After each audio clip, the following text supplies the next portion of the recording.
Mon nouveau roman s'intitule Les Jardins perdus.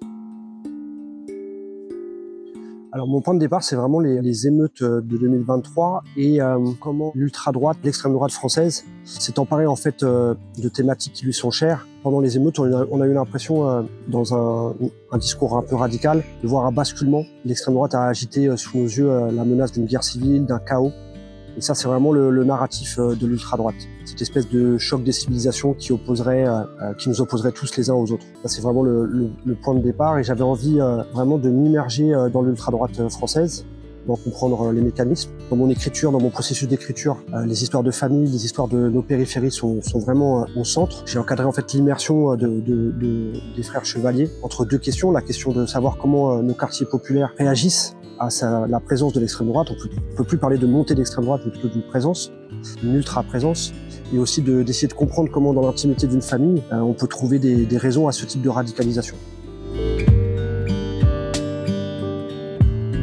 J'ai pas enquêté comme un journaliste, j'ai enquêté comme un auteur de fiction qui essaye de sourcer et de s'ancrer dans la réalité. Donc j'ai beaucoup lu, j'ai regardé beaucoup de documentaires, des sites très spécialisés, militants, comme Street Press ou Blast.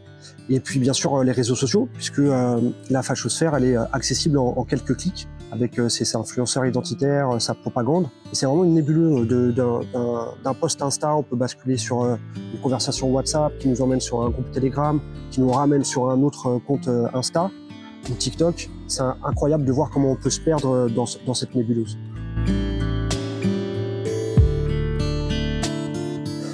Alors volontairement, je laisse un flou sur cette question.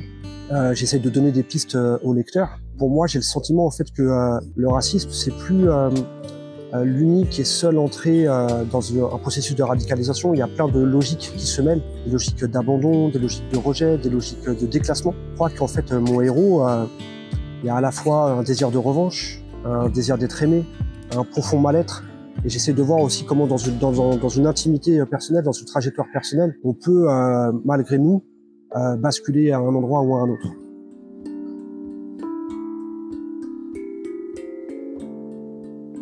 Alors comme dans mon roman précédent, je pense que les quartiers populaires, c'est à la fois une arène et un personnage à part entière. Pour Zach, il y a un attachement profond à son quartier. Du coup, ça questionne aussi nos propres géographies. Et avec une question centrale, c'est en quoi nos environnements nous influencent, en quoi ils nous conditionnent, en quoi ils conditionnent nos choix. Et après, pour le reste de la famille, il y a des échos différents. Pour Zach, c'est vraiment une espèce de cocon protecteur.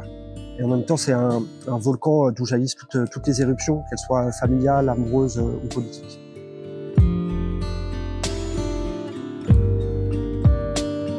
Pour moi, le lien entre les Monus et les Jardins perdus, c'est une espèce de trame générale, ou en tout cas deux axes, qui sont l'intime et le politique. Et comment on peut les faire se rencontrer, le tout dans l'arène d'un quartier populaire.